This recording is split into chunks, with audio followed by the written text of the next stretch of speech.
Thousands of crimes of violence in Britain are going unpunished, even murder. We need to shut her up. They did. That's what they did. They're committed by those closest to the victims, their families. Some blame their own communities for failing to confront this abuse. Not to demonstrate real leadership on this is extremely irresponsible, it's morally wrong and it's morally blind. No one knows how many women in Britain are being silenced by so-called honour. There's no place for multicultural sensitivity. This is something that we cannot tolerate.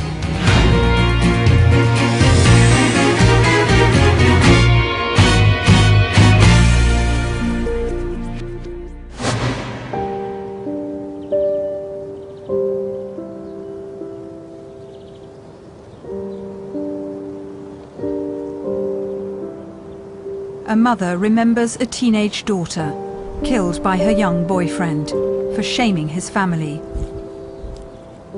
It happened in Rotherham. It's still as raw now as what it was then. I try not to think about the attack because I don't know actually what was done to her. I try to blank that out. Laura's killer was just 17, an Asian born and raised here. But when she challenged his traditional culture, Laura had to be silenced. He was found guilty of her murder last year. He never shown remorse, never, never.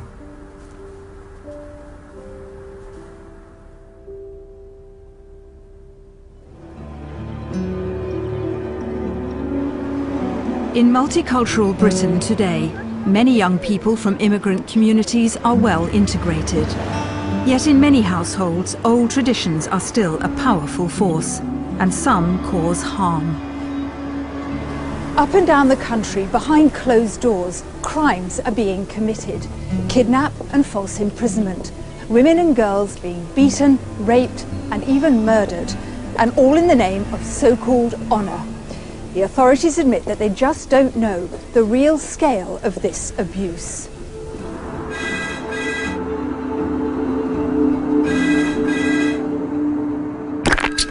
Hello, Carmen Ivana, can I help? Oh, hi, I wonder if you can help me. Right. I'm just seeing a lady who's been referred to our service, who is receiving direct threats from her family to kill her. Yeah, absolutely. There's a national helpline for those being threatened and suffering domestic violence because of honour.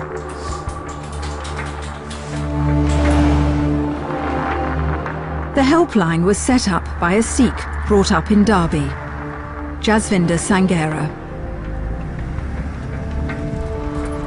I was never allowed to walk these streets on my own. We always were chaperoned wherever we went because there was always the fear of dishonour in the family. Jasvinder was 14 when she was imprisoned in her bedroom for refusing to marry a man she'd never met. She ran away from home and the code of honour which still rules here. What we have are families living next to each other. They all become the eyes and the ears of the community, and they will all be involved in the honour system. In South Asian and Middle Eastern communities, controlling the behaviour of women is seen as the key to the family's honour. I was conditioned to learn that from a very young age. It is dishonourable to make eye contact with men, sit with men, and the rules shift and change as you get older. You're not allowed to have boyfriends, be seen talking to the opposite sex, cut your hair, wear makeup. You are taught these are all dishonourable acts of behaviour, and what you understand as a young person is if you engage in this behaviour, you will put yourself at risk. They can be triggers for significant harm, a forced marriage, or even murder. Calls to the Honour Helpline have doubled in the 4 years since it was set up. The 500 calls a month we're currently receiving, from my perspective, is a drop in the ocean. There are hundreds and thousands out there we've yet to reach.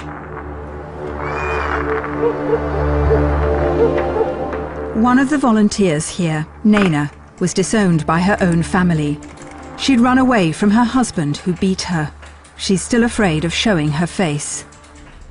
Every time he hit me, he used to have an excuse, because the first thing he said was, she swore at me or she raised her voice to me. And my parents would say, why did you raise your voice? You know, you kind of deserved it. For them to be disowned in society is like an honour thing for them. It's easier to sacrifice a daughter or a son than it is to sacrifice a society or your extended family who you're trying to please all the time. What did you think would happen? Did you fear you might be killed? A lot of times. Even now, you know, my dad already said it to me. Do you know, if you leave him, then you're going to make me do something that I don't want to do. No one knows how many honour crimes there are in this country. The latest survey of police force statistics found over 2,800 a year. That's nearly 8 a day. And that doesn't even include a quarter of forces who didn't respond.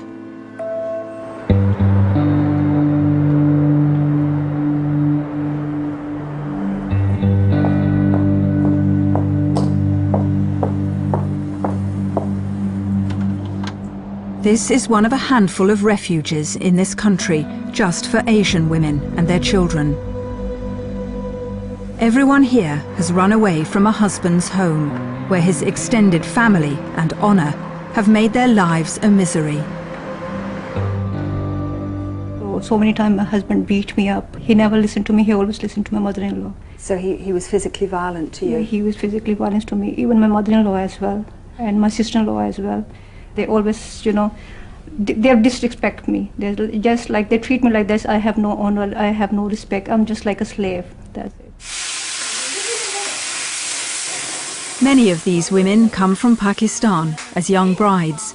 Their passports are taken away. They become virtual prisoners, not even allowed to learn English, like Kawal. My mother-in-law hit me so hard in the face that blood poured from my ear. I didn't know anything about the outside world. I couldn't speak the language. I didn't know anything about money. They kept me a prisoner in the house. Once I was locked in the upstairs bedroom for 13 days. I thought the only way I'm going to get out is through the upstairs window or by killing myself. I just wanted to end it all.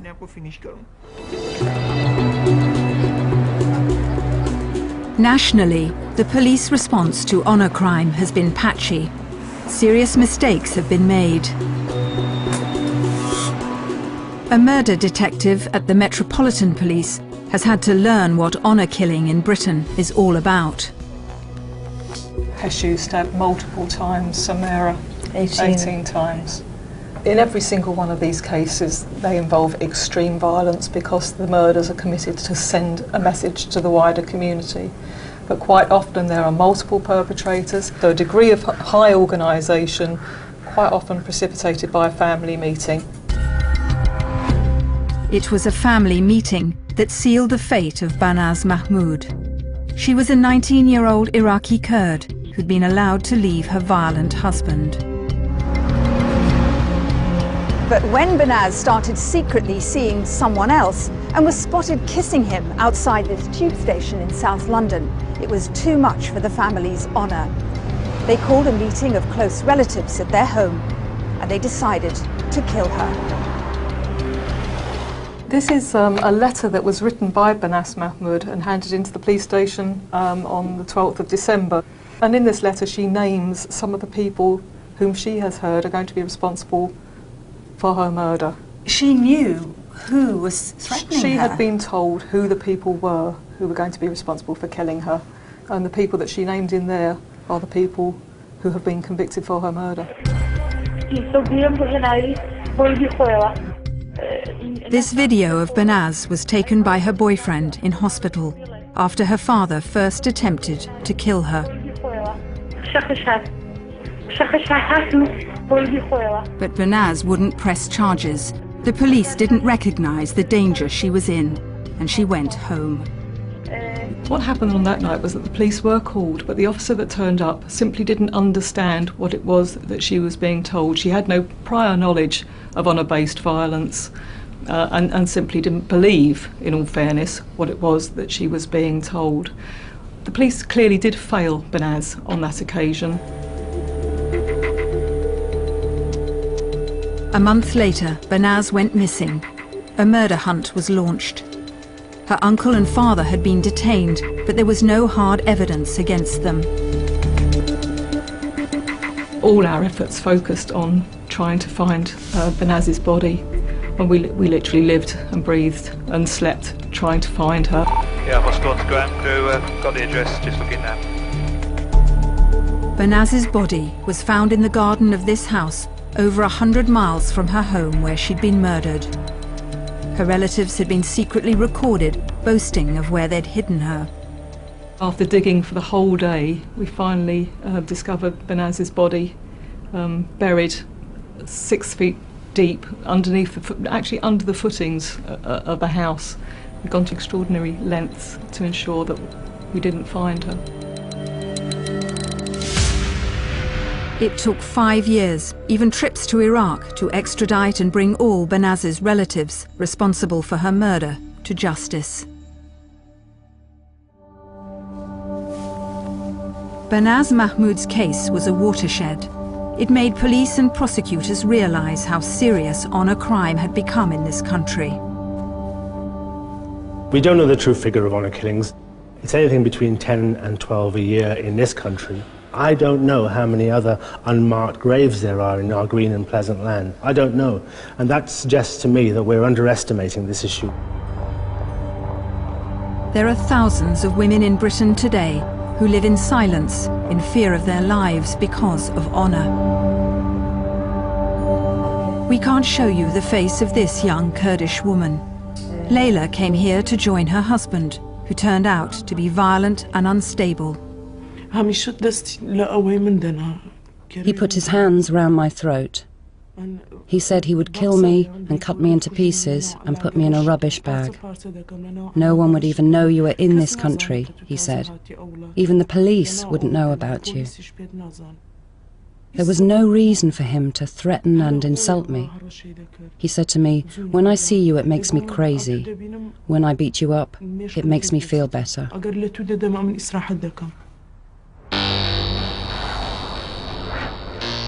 Layla ended up in hospital with serious injuries.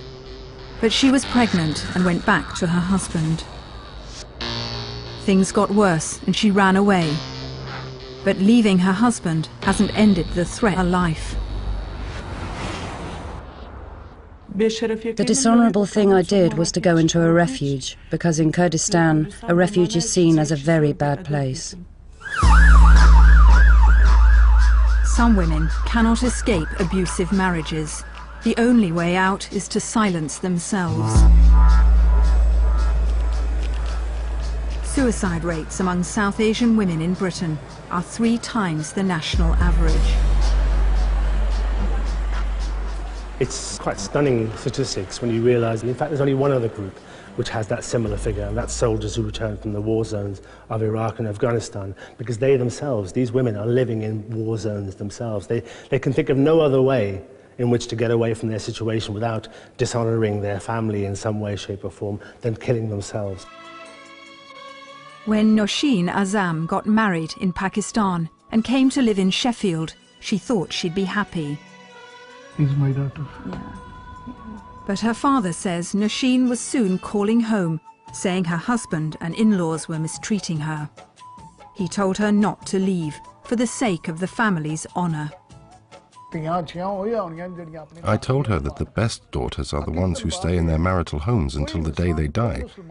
The truth is that no man, no Muslim, wants their daughter's marriage to end in divorce, for them to have to come back home. That wouldn't be right. But things got worse. Nosheen left home 3 times and went to other relatives in Sheffield, but was persuaded to go back to her husband. Then one day she rang her parents in Pakistan with a chilling warning. Nosheen said, "Did you sell me to them for money? When you see me next, I won't be alive. I'll be dead." An hour later, the new bride was found on fire in her garden. Her burns are too horrific to show without blurring the photograph. Yeah, I've got to go out. Thousands of crimes of violence in Britain are going unpunished, even murder. We need to shut her up. They did. That's what they did. They're committed by those closest to the victims, their families.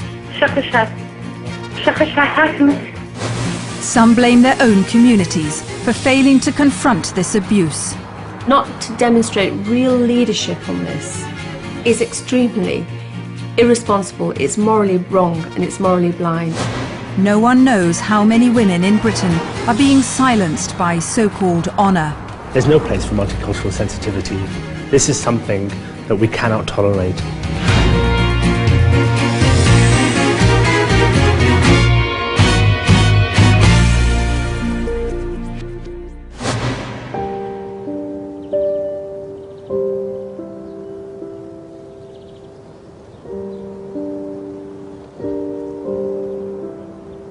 A mother remembers a teenage daughter killed by her young boyfriend for shaming his family. It happened in Rotherham. It's still as raw now as what it was then. I try not to think about the attack because I don't know actually what was done to her. I try to blank that out. Laura's killer was just 17, an Asian born and raised here. But when she challenged his traditional culture, Laura had to be silenced. He was found guilty of her murder last year. Girls being beaten, raped and even murdered, and all in the name of so-called honour. The authorities admit that they just don't know the real scale of this abuse.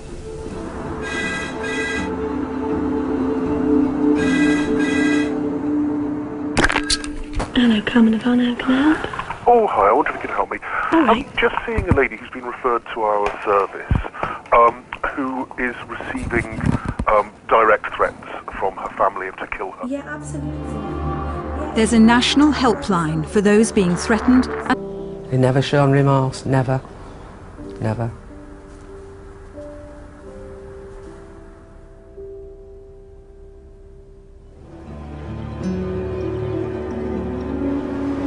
In multicultural Britain today, many young people from immigrant communities are well integrated.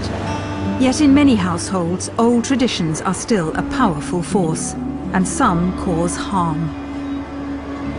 Up and down the country, behind closed doors, crimes are being committed. Kidnap and false imprisonment.